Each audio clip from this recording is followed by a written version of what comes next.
Hello students, today we are going to learn about gears. Gears are wheels with teeth that mesh with each other. Gears are used to change the speed, change direction and change torque.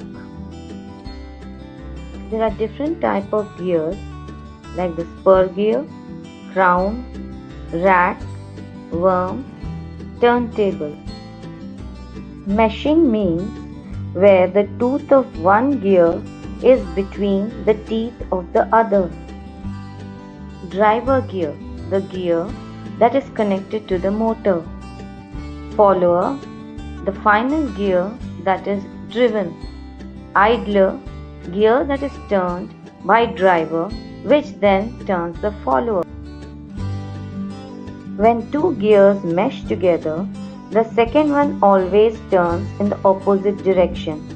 So, if first one turns clockwise, the second turns in anti-clockwise. If driver is in clockwise direction, the idler is in anti-clockwise and the follower will again be in clockwise.